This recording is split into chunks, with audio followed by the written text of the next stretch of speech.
Welcome to the program Power to Unite with Elvira. For the past few months, I'm sure you were all very surprised because we have been featuring different kind of personality already. And now, we are again very blessed because the one whom we are going to interview is really the managing director of the academy, none other than Mr. 𝗨𝗨𝗶𝘄𝗲𝗿. He is the managing director at the same time the executive pastry chef of the Academy of Pastry and Arts. I'm sure our conversation will be of interest to you. Siya po ang antabayan ninyo sa pagbabalik ng Power to Unite with Elvira.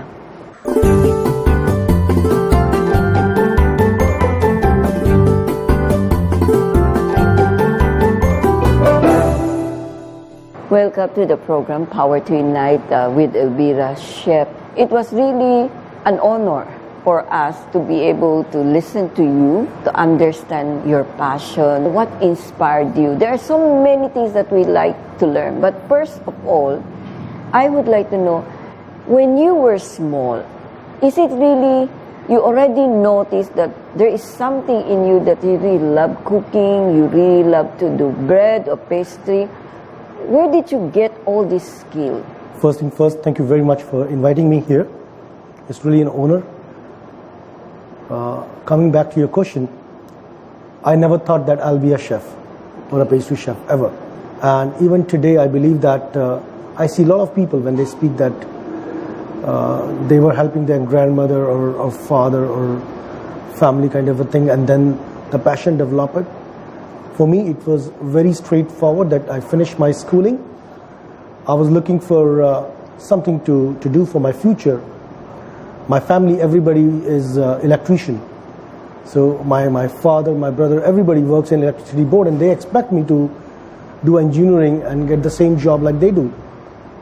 And I met one of my relatives who was a chef, and he was inviting his family to Canada for a holiday.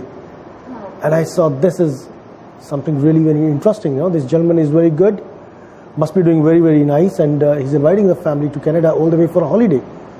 And I tried to find out who is he, and they told me he's a chef, worked for hotels, worked in India and working abroad. And I say, this is what I want to be. So my starting to choose to be a chef was in a very different note. But when I studied my college, I did my pastry and culinary, and I would start working for the hotels. This is where the passion started, because all the time we always think that chefs are behind the kitchen, nobody watch them, they're not so educated, or they do things what they like to do. But I saw a different world where chefs were equally educated, smart people, they exactly know what they're doing, and that level of professionalism what motivated me to say, yes, this is what I want to do. So it was a very professional decision. I went to college, I did my diploma in food production, and my family was still not very, very clear that, are you sure this is what you want to do? So why don't you just go for 1 year? And I finished my 1 year program, and they say, so what's your decision? You want to be an electrician or you want to be a chef? I say, I want to be a chef. And they told me, why don't you at least complete a degree? So I finishes my degree in hotel management, but after finishing my degree, I still start working in the kitchen and start from the junior most position. I believe the kitchen fascinates me, the hotel fascinates me, and the entire culture of, you know, thousands of people working together in the kitchen or in the front office or in the service, working together to make some people happy, the guests who are staying in the hotel. And how they work together towards one common goal was really which always motivated me. So hotel was something I really, really enjoyed. From day one, and I worked in hotel for about 17 years, but from day one till the day I left my hotels to be part of academy, I thoroughly enjoyed my hotel life being a chef. How many years did you work in the hotel? About 17 years. 17 years. Is it based in Malaysia or based in Canada? No. I started my hotel management from India. I'm from a middle class family in New Delhi, the capital of India. And I did my hotel management from India. And I started my career with one of the finest hotel group I know is 𝗨𝗶𝘁𝗵 Hotels. And they were opening a small resort, about 70-room resort. But I really know that they got application of about more than 10,000 people and only 100 were selected. And I was the fortunate one to open that hotel with them. So I saw the hotel from scratch to the final finish one. So my first 4 jobs were only opening the hotels. I worked for a Japanese company, Nikko Hotels. I worked for 𝗨𝗏 Group of Hotels. So it's because I'm sure each management is very different. Right? Very different. And I think that is very educational on your part. You learn a lot, you know. It's very tricky because my first hotel was like, we were opening the hotel, it was like a group of about 100 people working together. And it's a very open culture where respectfully we know each and every employee of the hotel. So that means even I know the gardener of my hotel, the person who's the cleaner, we know everybody. So it's everybody like a family. It's like a small family. So from that hotel, when I went to a bigger hotel, which is a downtown hotel, about 500-room property, I was a little bit confused because the kitchens are huge and where everybody is very busy in their own departments, and I am just working in my kitchen and nothing else. So for a couple of months, it was so difficult for me to adjust because we were so much pampered in my first job, and in the second job was totally different. But that was exactly hotel life is all about. So that's the thing. Third hotel was a resort where it's a seasonal part, but different kind of families, different kind of guests do come in. But the breakfast is very, very heavy, lunch is not so busy, dinner is again busy. So all these hotels, all these new jobs and different properties actually help you to think more and more. You have to adjust yourself, but it's a good learning. You mentioned you were from India, right? Are you from Bombay, Calcutta? I'm from New Delhi. New Delhi. And you've come from a big family. I come from a very humble middle-class family. So how many brothers, sisters you have? We are 2 brothers and 2 sisters, so I'm the youngest one. And in 70s, let's say example, when I was born, the family was not, you can say, not doing so well. So my brothers and sisters were not given, you can say, the best of education. But by the time I was born, the family was doing a little bit much better. And since I was the youngest one, the family thought, okay, why don't we concentrate on him now? And I went to good schools and I got good colleges. You said you come from a family of electricians. So your parents, your brother expected you to follow the footsteps, but you choose different, scenario because you were inspired by your uncle working in Canada. And that, for me, is because of your curiosity, right? You want that was purely curiosity. I was just trying to do something different. Or maybe I was just trying to make them a little bit more happy or more proud in the future. And that made me feel that why don't I choose this line. In fact, everybody tells me, listen, it's totally something new. And I'm sure in early 90s, nobody feel that chef could be a career. And they say, you want to be a cook. This is something very different. But I was, and I'm not saying that I was very visionary at that time, that I could understand which direction I'm going, but I find it very, very attractive. Hotels, you always, because I never been to a 5-star hotel in my entire life before I actually go for my hotel management. The skill, the talent, the dedication that you have must be because deep inside, you want to make a difference. Maybe more than me, it was because of the kind of people I was working with. They inspired me a lot. I saw chefs who were extremely smart, purely very smart in the white jackets. They talk sensibly, good communication skills, because it's a guest-oriented industry.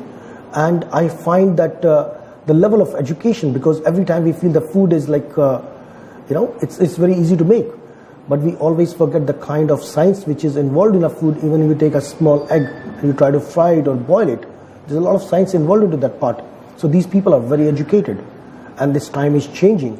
So I see a very bright side of a chef's life, which was very fascinating and motivating. And I would say that I was very fortunate to work with some very good chefs who really take good care of me and in the initial part of my career. And that's why I was always very, very motivated. I never feel any time that I took a wrong decision. I was always happy, always very motivated, even though we used to work long hours. I think I believe for first 10 years of my career, I think 12 to 14 hours was very, very easy. I never did 9 or 10 hour shift. It was only 12 to 14 hours. But end of the day, when we finish the shift and we come back home, we were always very tired, but very satisfied. Yeah, very fulfilled. Very fulfilled. Because, in fact, because you achieve, yeah, because it's your creation. I remember for a couple of weeks, I never used to see sun, because you start in the morning when before the sun comes out. You reach home when it's already night, and when it's your off day, you want to sleep, so you sleep full day, and you only get up in the evening, and then you go out to market to buy something out. But I think it was really very interesting.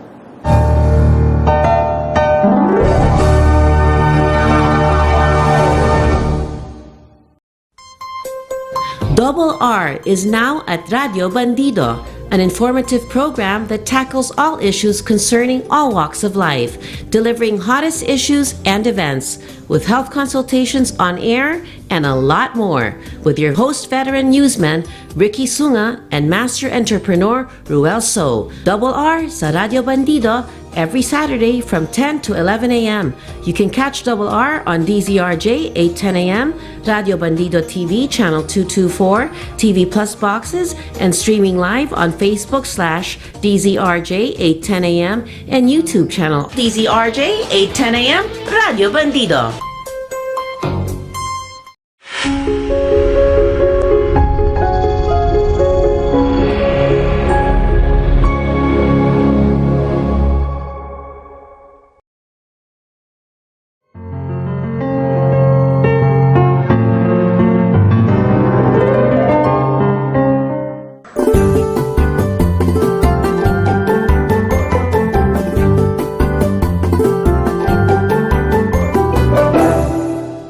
When we talk about chef, I find it very strange that you go toward pastry and not towards cooking, when it's the crazy trend right now. Everywhere you go, people wants to be a cook, and they just put different tastes, and it seems that as long as you learn by watching your parents or your relatives do the cooking, it's very easy to learn. But with pastry, I found out it's not that easy. It's not something you just cook, you just put every ingredient, that's it. But here, with cakes, with bread, it's quite different, right?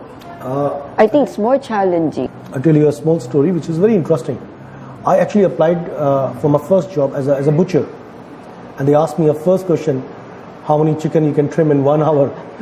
And I have no idea. I'd say maybe about 70 to 80.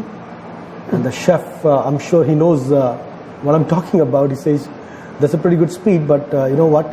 I don't have a position in butchery. Would you like to try pastry? I say, okay, I'll try pastry if there is no position, because in India, the first thing is that you should get a job.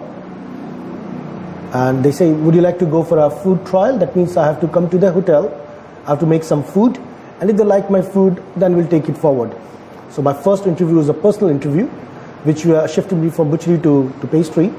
And I went to the hotel, I make some product, and the chef came in. I think I still remember there were 2 chefs who were tasting my food, and they asked me a few questions, and they say, okay, thank you, 𝗍𝗏𝗃. I'm so sorry, but this is not what we're looking at. So I was rejected for my job.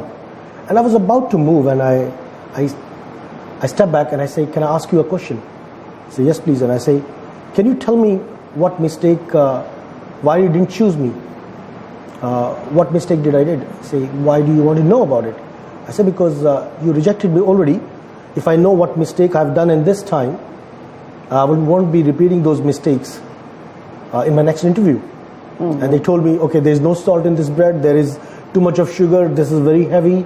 And they gave me some feedback, and I came back home.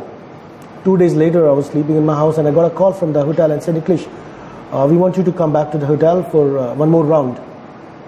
I was surprised and I went back. So this was my final round of interview, which I didn't know why I was called back. And I saw a group of 7 gentlemen sitting in front of me, and I talked to them. And one of them, I really don't know who they are. I just know that they are going to give me a job. And one of the gentlemen asked me, "Nilesh, do you know that why you are back here? I believe you are already rejected. Your food trial was not good." I said, "Yes, but I don't know why I'm back." And they told me that out of all the rejected people, you're the only one who stay back and ask them what mistake you have done. And maybe in the next interview, you will not repeat those mistakes. That's the only reason you are back for the final interview. And I got the job. So I know that you don't have to be, perfect in all the time.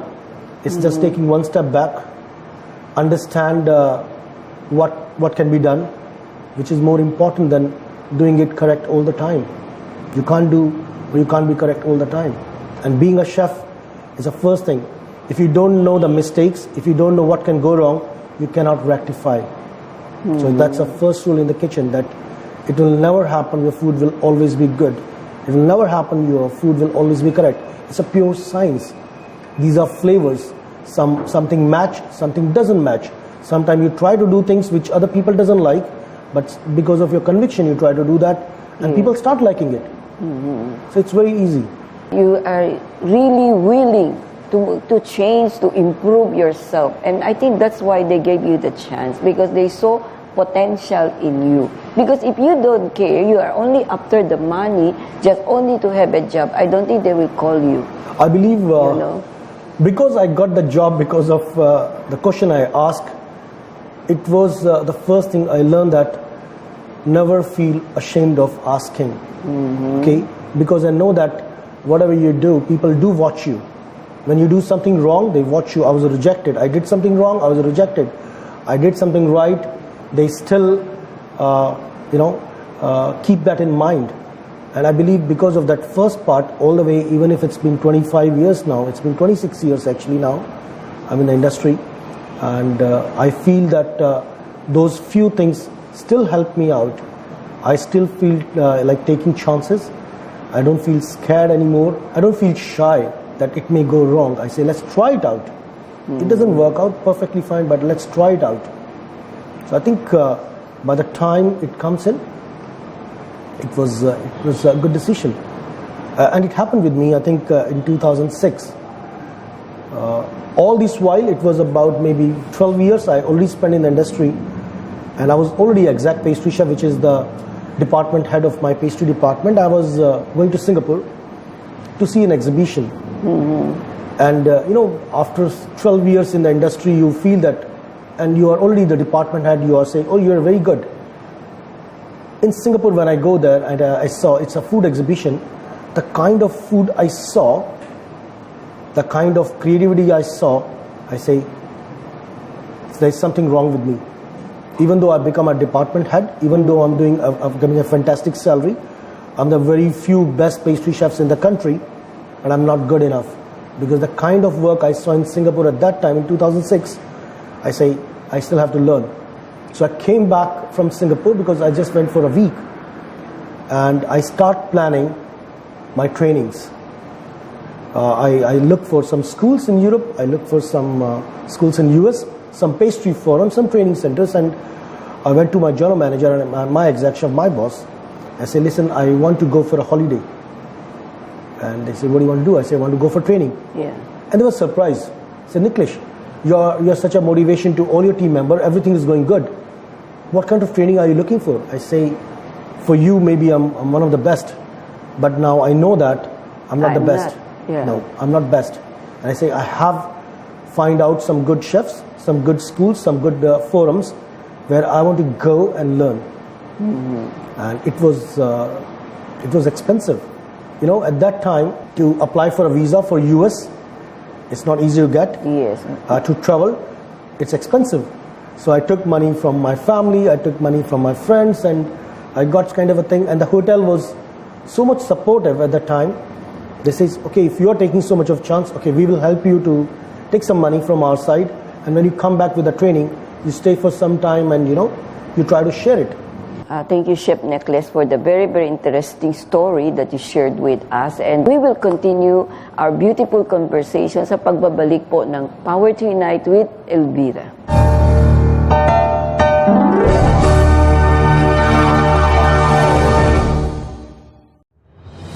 𝗨𝗄𝗲𝗵 is a news-oriented program that tackles topical issues and headlines with the support of DZRJ field reporters.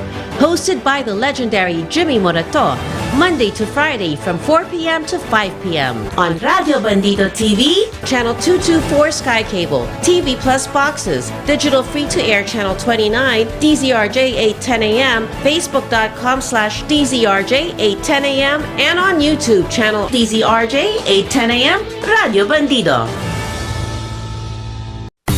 Pagputok ng umaga, magkakaganap na balita, iraratrap na! Kasabay sa inyong almusal, mga impormasyong ilalatag na Radyo Bandido Balita sa telebisyon, radyo at online media. Mga isyong pambayan, malalaman nyo na. Radyo Bandido Balita, Radyo Bandido Balita. Kasama sina Felix Tambongko at Jimmy Mahusay at ang mga veteranong tagapag-ulat ng himpilan. Radyo Bandido Balita! Radyo Bandido Balita!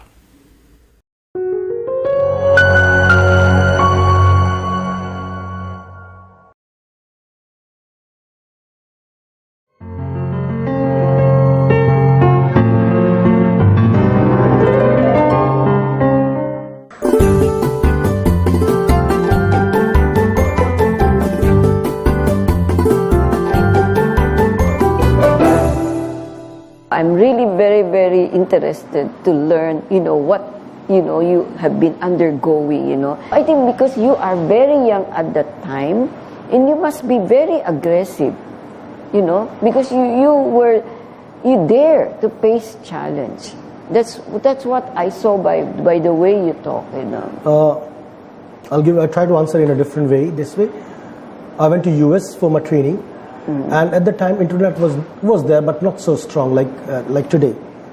But there used to come some magazines, some books, and I used to some of the chefs, star chefs, Yvonne Notter, Stephen Glacier, and these were the heroes of the pastry world. And I was training under them, only for 5 days training. So it's a forum in Nashville, Cincinnati, and I saw these beautiful chefs right in front of me. But what I understand, that they are very humble, very soft-spoken, they exactly know what they're talking about. I have seen chefs working in hotels which motivate me, and I'm on a different level now. Now I'm seeing MOFs, or I'm seeing world pastry champions or chocolatiers, and when I start talking to them, because I was attending their classes, I feel that these people are a totally different level. They are not like us. They are so much deeply educated and understand the skills level. These are the one who develop the techniques, develop the recipes. So what we do in hotel is we are following recipes every day. Every day do the same thing. And that actually changed my way of thinking, because that was the first time I was getting a professional training, and I understood that we are two different kind of chefs. Even though we are same, but one chefs who work in hotels or pastry shops or this thing out, or second category of chefs are the one who train, who teach, who develop recipes, who develop techniques, and then share to the world. So that exposure in US at that time, and some of the schools in Europe, actually changed my way of thinking about pastry, bakery, and chefs. Okay. I was totally you can say enlightened by the training and exposure, that I realized that I'm maybe a good chef working in a hotel, but there is a different world where people are far more better, far more traveled, far more skilled, and if I have to develop my career at a different level, then I have to change my way of thinking. after coming back from US. my US trip, within 3 months I got a job in Malaysia. It was a 1,000-room property, Renaissance Kuala Lumpur, about 900 plus room property. And it was a big team of about 32 pastry chefs working with me, and I overtook the position of as an exact pastry chef. And it really helped me out, okay, what the things I was learning. But when I was thinking that what is my next course, what will I do in next 3 years or 5 years or 10 years, the only thing came to mind is that I don't want to work in hotels anymore, because it's been already 17 years. I enjoyed my hotel life perfectly good, but I want to do something different. I want to enter training. The exposure which I got, Yes. okay, it has to be shared. The kind of experience I felt that after 12 years of my working in hotels, if I feel that I'm not good enough, then I have to work out a structure where what I missed in my first 12 years, I have to look out a structure where I can give it back to the young chefs who want to become chefs in a proper way. We will continue our beautiful conversation. I hope we could have another part, part 2 of our beautiful conversation. Itutuloy po namin sa susunod na linggo yung aming magandang pag-uusap. Kaya abangan po ninyo ang part 2 together with Chef 𝗨𝗶𝘄𝗲, kasi po napakaganda ng buhay niya. I'm sure na i-inspired na po kayo.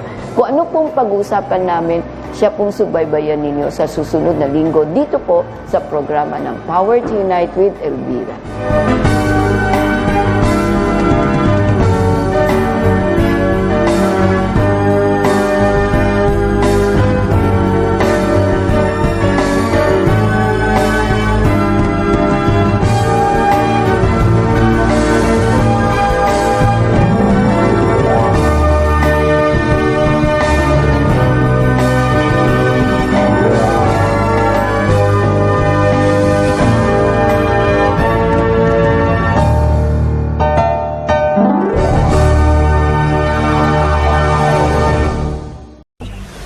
Fierce, fast, and on the go. Reporters Hour, hosted by 𝗘𝗹𝘃𝗵.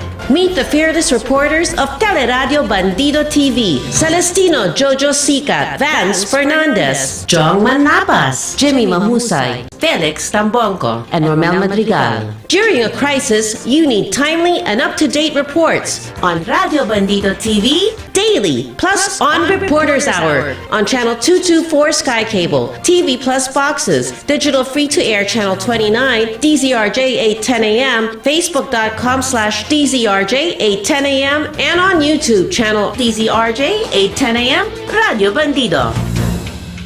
Join Arnel Doria as he explores the world of travel, transportation, road safety, and the environment. Tune in to Good Trip every Saturday at 1 to 2 p.m. on Radio Bandido TV, Channel 224 Sky Cable, TV Plus boxes, digital free-to-air Channel 29, Facebook.com/DZRJ 8:10 a.m., and YouTube channel DZRJ 8:10 a.m. Radio Bandido.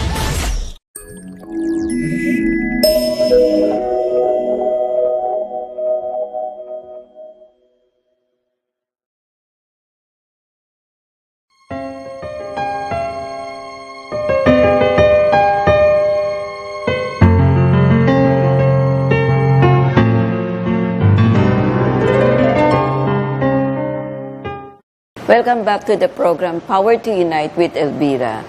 Ito na po ang part 2 ng ating magandang conversation with Chef 𝗨𝗃𝗃𝗵. Siya po Managing Director, Executive Pastry Chef ng Academy of Pastry and Arts. For this episode, what are we going to talk about is what you have to really wait, because I'm sure he has more interesting life story to share with us, the ups and downs of a pastry chef. But at the end of the day, he is always the winner. So this is Chef 𝗨𝗃𝗃𝗵. Siya po ang antabayadilyo sa pagbabalik po ng Power to Unite with Elvira.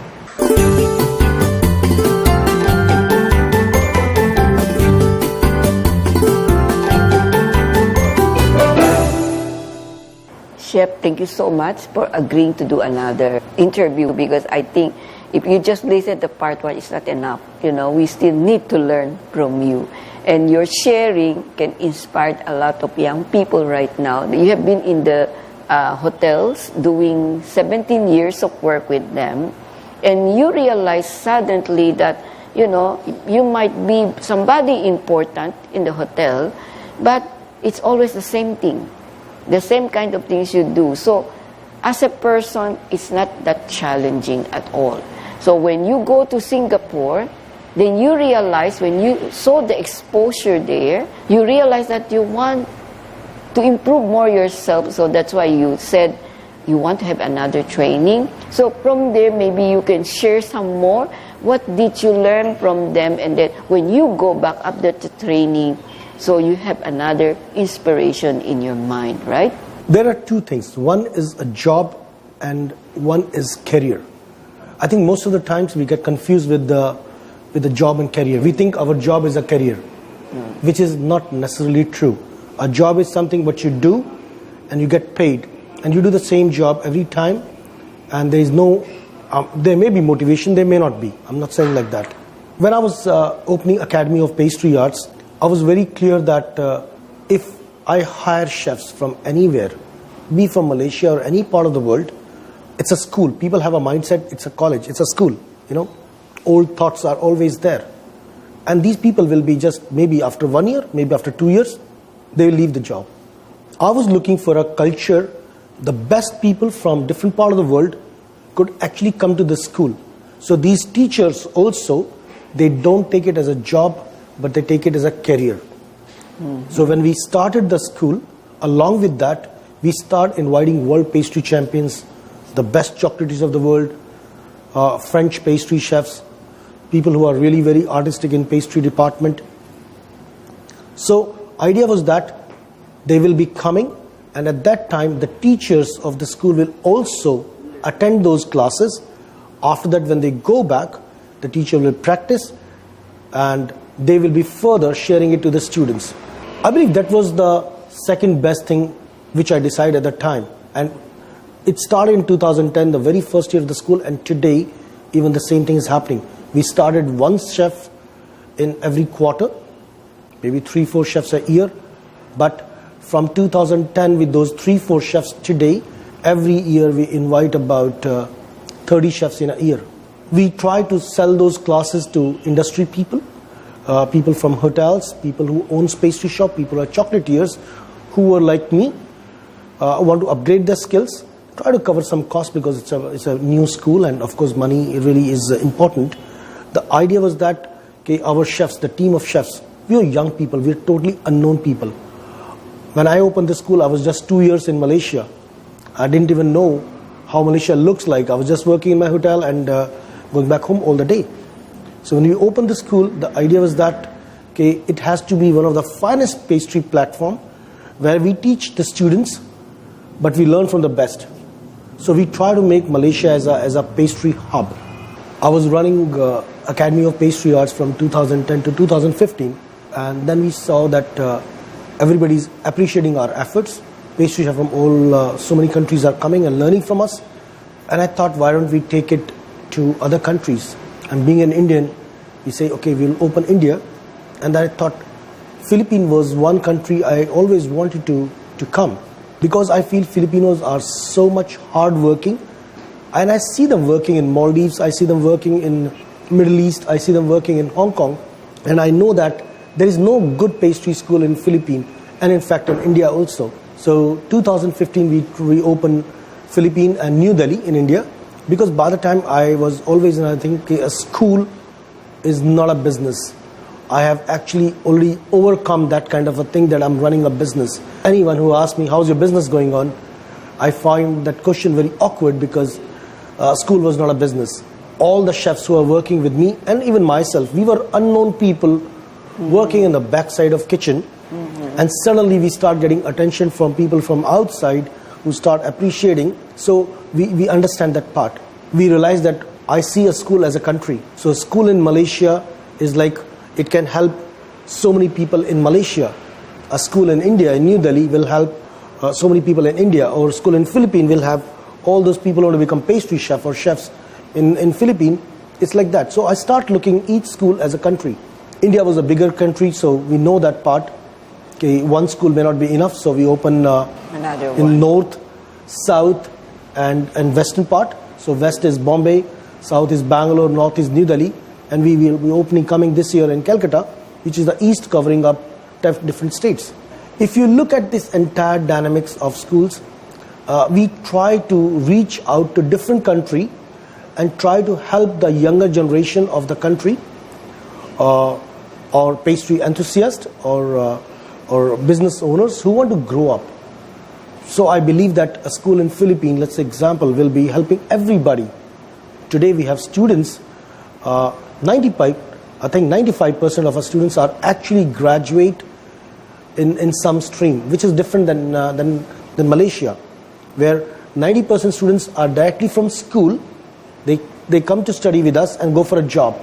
Whereas in India and Philippines, because of our family values or other way, parents want their kids to say, hey, listen, why don't you at least be a graduate? So I find a lot of similarity between India and Philippines, because 95% of the students in both India and Philippines are graduate. Surprisingly, I see these students graduating from hotel management college. I see them graduate from some culinary college. Some are doing multimedia, some are doing business management, some are doing nursing.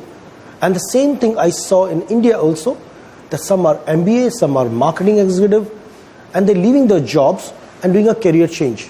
I want to also try to say, okay, you're doing something right now, and suddenly you feel that this is not what you wanted to do. Most of the hotel management college in India and Philippines, and even in Malaysia also, these are long time programs. They offer long programs. But I feel that they are more than professional college, they are academic colleges. Okay, where more than kitchen, they try to spend time on learning subject which are related to pastry or culinary, but not directly in this part.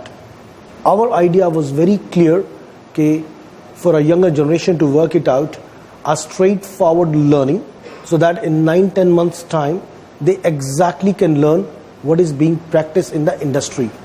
It should not happen that the industry which is growing every year with a pace, and what you're learning in colleges there's a huge gap.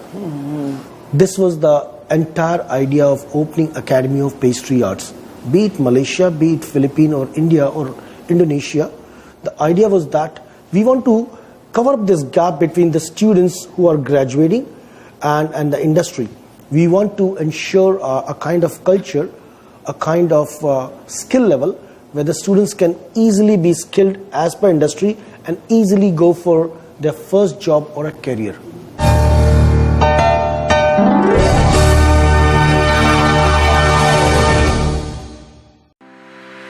Good News Pilipinas with host Francis de Guzman is advocacy in action, which brings to you exclusives to enhance life's values that really matter. This program also brings forth guideposts on scriptural truths, giving hope to nations. Watch and listen on Radio Bandido TV every Sunday from 12 noon to 1 p.m. on Channel 224 Sky Cable, TV Plus boxes, digital free-to-air Channel 29, DZRJ 8:10 a.m., Facebook.com/DZRJ 8:10 a.m., and YouTube channel DZRJ 8:10 a.m. Radio Bandido.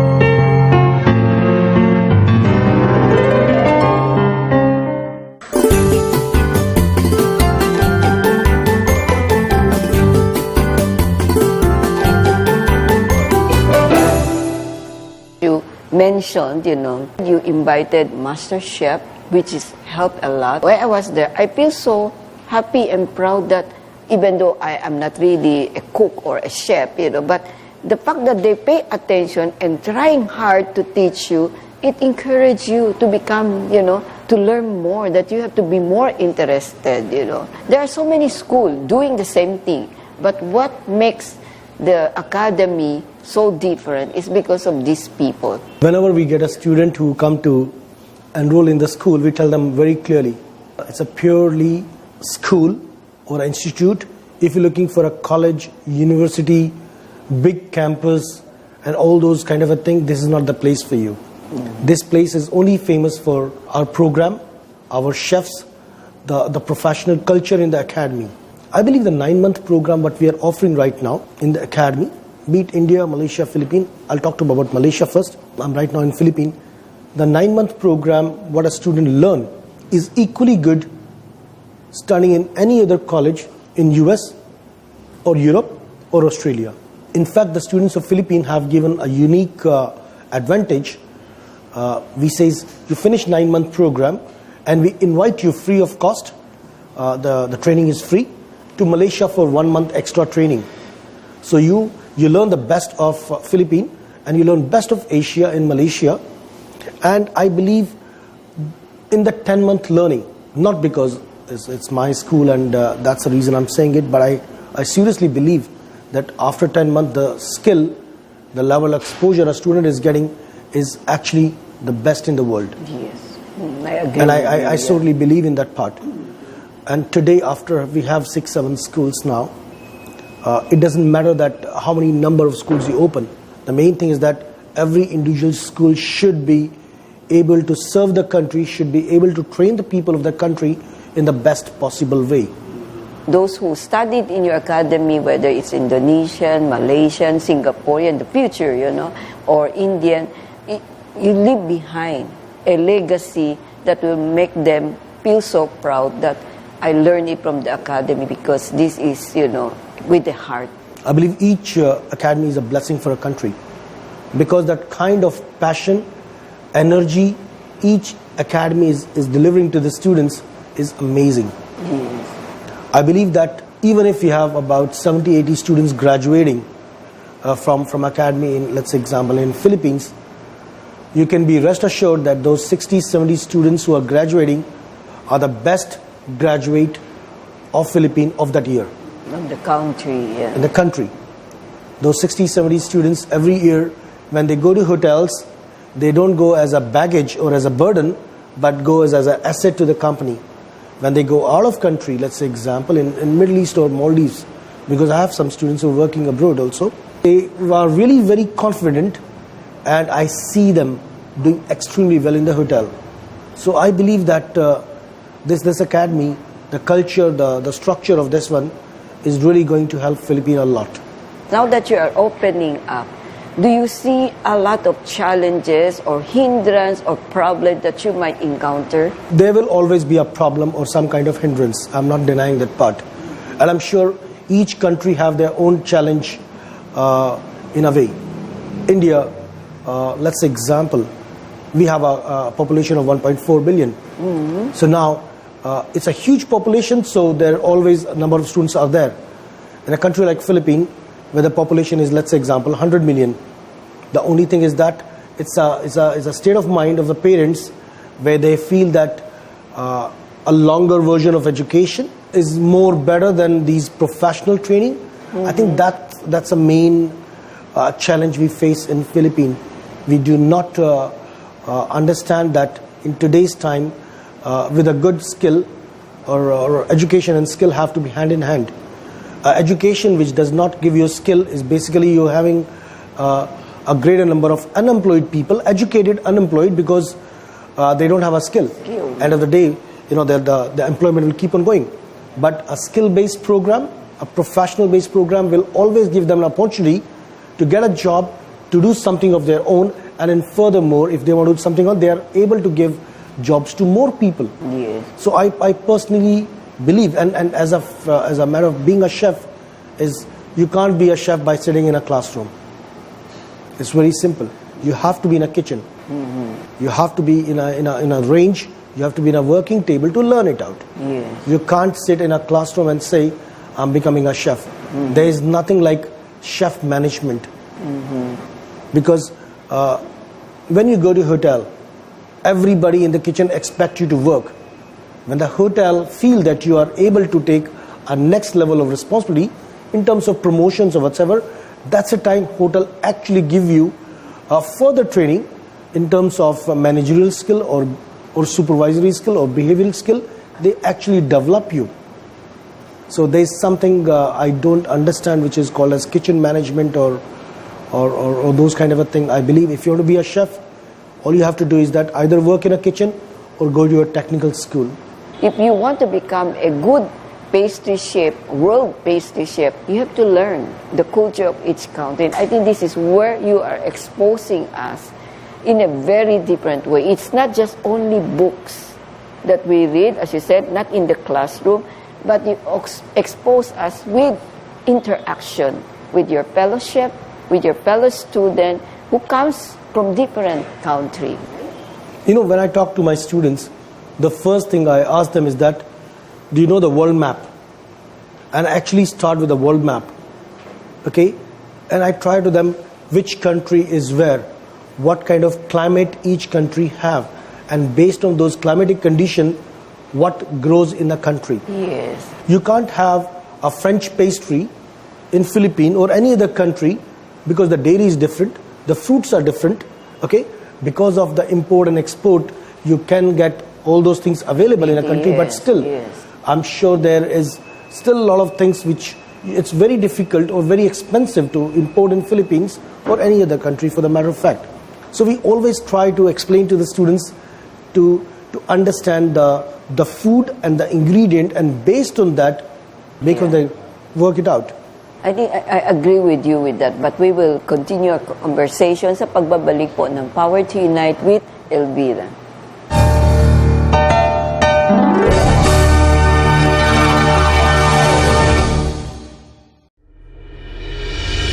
May problema ka ba sa asawa, kaibigan, katrabaho, boss o negosyo? Tanong mo, sagot nila attorney. Mag-PM lang ng inyong problema at sasagutin iyan live ng abogado ng bayan na sina attorney 𝗍𝗶𝘃𝗏 at attorney Carlo Nicolas. Libreng payo ng abogado mula kina attorney Nikki at attorney Carlo. Ang Buhay at Batas ay isang programa na nagsasanib ng samut-saring mukha ng buhay at iba't ibang aspekto ng batas. Sabi nga nila, ang buhay ay parang batas.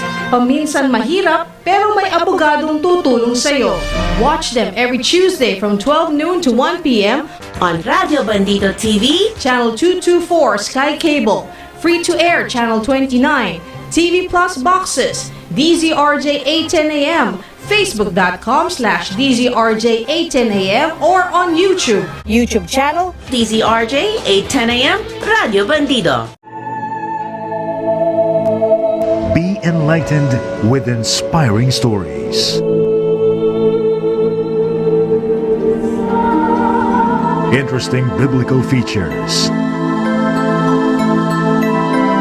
And insightful interviews with the pillars of our Catholic faith. Power to Unite with Elvira.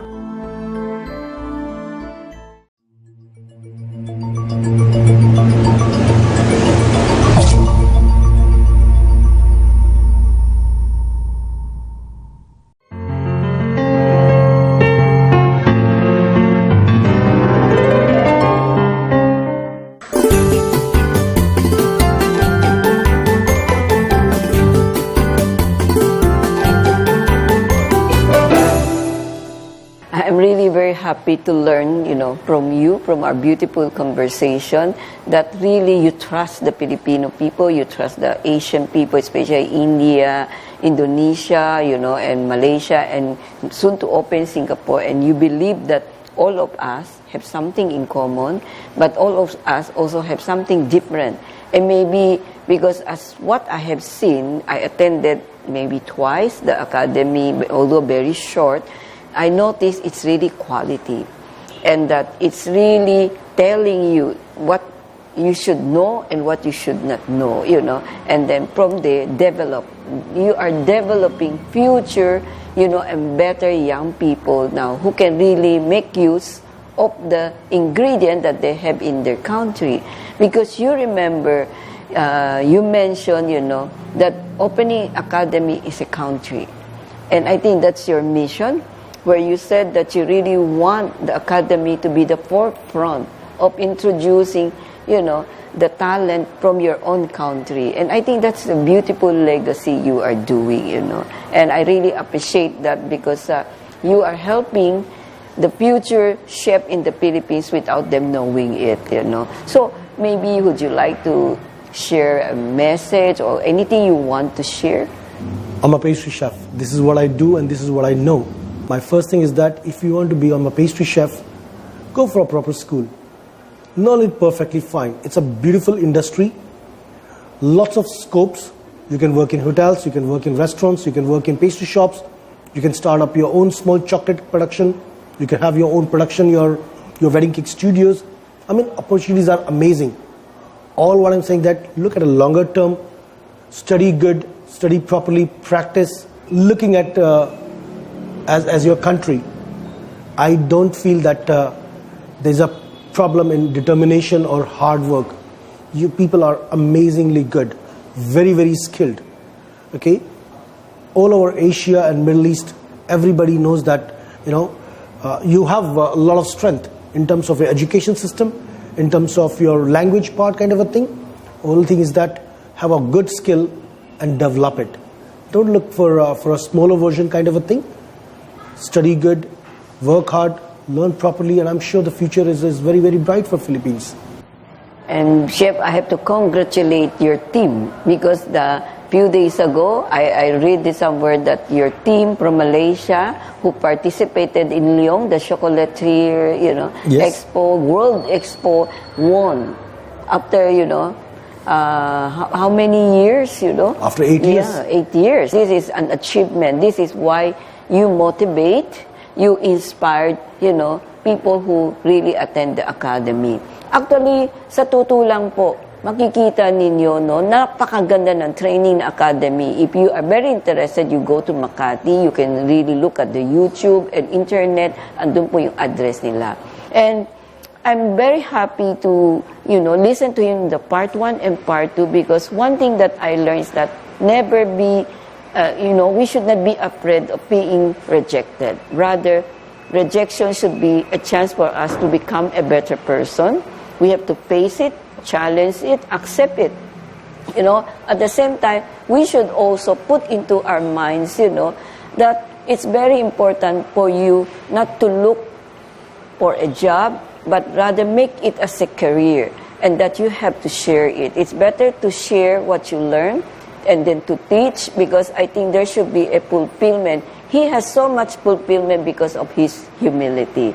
And I think this is very important that whatever you become one day, always remember that you have to be humble and you have to be always simple. What is important is that you have to have passion, you have to be dedicated, you have to be motivated.